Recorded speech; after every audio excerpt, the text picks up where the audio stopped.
Amina Smith up early with you this morning. If you were a little nervous about the Celtics making a deep playoff run before, wait until you see what Jason Tatum and Jaylen Brown did last night. Scary hours are approaching, or they might already be here. They're already here. For the Raiders, good news. Fernando Mendoza wowed in his pro day yesterday. We will talk to Adam Schefter later to get the latest from Indiana. But we begin with some more wow moments in San Antonio as the Spurs, well, not in San Antonio visiting the Warriors. Spurs have won 25 of the last 27. How's that for a sample size? Wemby, Steph Castle, they're going to get it going early. Spurs by 9. Yeah, it's the first quarter. This is how it rolls. Castle again, similar situation. Warriors might want to make some adjustments, but I don't know how you adjust to that. There's Wemby again. Spurs in transition here. Now watch this. Steve Kerr said after the game, it's like the guy is playing on a Nerf hoop. That sounds about right. You have a young son, I have young sons. Yeah, it looks exactly like that. Imagine, Amina, having this guy on your beer pong team. You know don't what? pretend like you don't know what I'm talking about. I may or may not. I don't know. Just makes it look so easy. Spurs were up 16. We're now under 2 minutes or just over 2 minutes. Showing some range. Agile, mobile, versatile. First Spurs player, 25 and 10 and a half in the play-by-play era. How about that? The Spurs have had some good players, by the way. I don't know if you're just waking up to this. Let's go to the fourth, where it was just more of the same. Wemby flash in the range. Here we go again. Barnes loses it. Wemby comes up with it. The finish. Spurs win 127-113. 10th win in a row. Here's Wemby with SVP. I think that all the greats, that are in the Hall of Fame or that are, in our mind, the best of all time, they have fought and grabbed everything they could grab early on in their career, And if I want to make my spot among the greats, I got to try to not miss any occasion I have to put my name up there.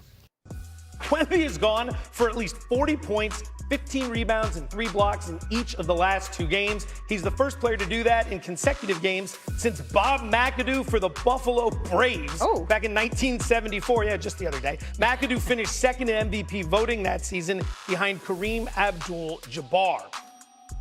After what are Shams Charania calls a series of starts and stops in his comeback plan, Steph Curry, who did not play last night, is seeing some real progress. So much so that Shams says Curry is hopeful to play Sunday against Kevin Durant and the Rockets. The rest of the week will determine his readiness. He returned to 5-on-5 practice for the first time yesterday.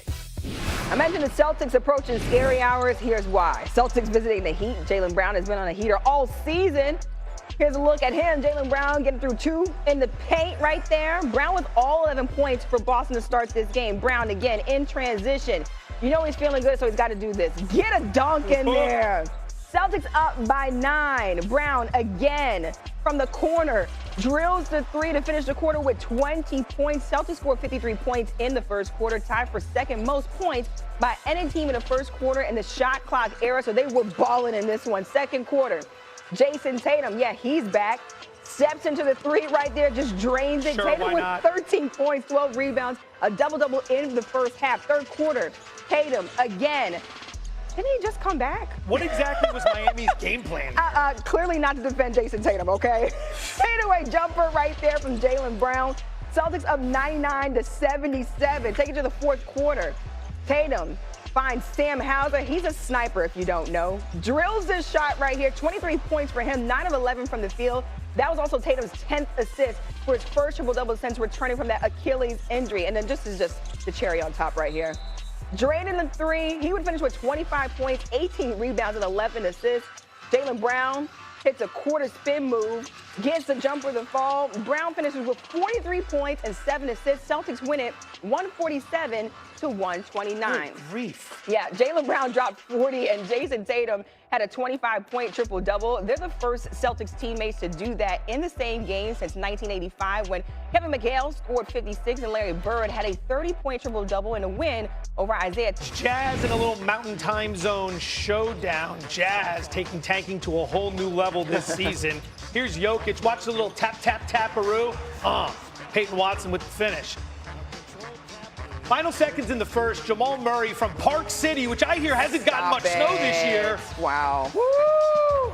Look at the replay. Wow. I mean, just these guys make it look easy. Nuggets are up 14 at the half. Stop traffic. Jazz not all that competitive here. Third quarter, Jokic, the floater. Not what you college kids think that means. It's good. Denver goes up 77-66. Here's the no-look pass to Cam Johnson. Corner three. Jokic, this is his 88th career triple-double entering the fourth quarter. Operative words, entering the fourth quarter. 88 triple-doubles in 3 quarters of action. Murray to Christian Braun, just throwing it down. I didn't mean to bank it, but it wasn't out of the year for sure. I kind of tripped. It was a maiden catch. That's going to be on Sports Center for sure. Hopefully I got the assist for that. Spoiler, you did not get the assist. Under 3 minutes to play, Nuggets up 12. Murray uses a screen, hits the 3. Nuggets are pulling away here. They're up 15. Next Nuggets possession, Murray again. 37 points. He was 10 of 16 from three-point range. Nuggets go on to win 130-117. How about the red-hot Atlanta Hawks taking on the Magic? Hawks 18-3 since the All-Star break. One of the best records in the NBA right now. Nickeil Alexander-Walker knocks down the 3. It's all net. Hawks up by 7. He's feeling good. Under 2 minutes to play in the first half. Alexander Walker again uses a spin move, going to work. Oh, that was a beauty. Gets the bucket to go. Alexander Walker, 22 points in the first half. Hawks up 72-54 going in to halftime. Does that come with French fries? I would think so. Does that even make any sense? Who knows? Maybe. It's early. Why not? Hawks in transition, and Yakima Kongwu trails and gets it in the lane for the bucket plus the foul. Performance again tonight. I'm interested in how this team has grown over the course of this year.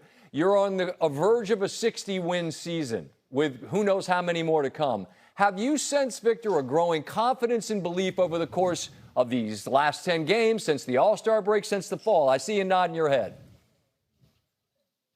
Yeah, growing confidence, that's one thing. And I would emphasize the growing confidence in the little things that don't appear on the stat sheet from everybody, you know? Like the efforts that the only satisfaction you get is seeing somebody else on our team get success. The thing about your group, the only thing that you lack is something that is mentioned anytime we look at the playoffs, and that's through the years, as you well know, history says, well, you kind of need to take your lumps. You need to have been there. The more I watch you, the more I think, I don't think so. I feel like you are all ready to go. What's your sense of that, the value of something that you all just don't have together yet? Yeah, we don't have experience, right? Screw it. I mean, that's all we got. We're not going to play any different ways just because it is this way. I mean, we're still going to play 100% and go to try to win this championship. Sure. Screw it. Understood. I feel like that's the correct answer. You can't have the experience until you're going to get it, and you will here very shortly. Yeah, right? Tim just mentioned something to me, having watched this brilliant performance courtside, that he says he feels like maybe he sees you growing even more comfortable within the balance of the offense. Is that a reasonable assessment? Yeah, it is. I mean, in my opinion, if I wasn't growing all the time, it would be not a failure, but a mistake on me. So it's just natural. Sure, and I mean, we're seeing the percentages from 3 grow. It's amazing to witness it happening in real time. And something that happened recently, Victor, where you were asked about the MVP, and I loved how thoughtful you were in explaining why you believed that a vote for you made sense, and I agree with much of what you said.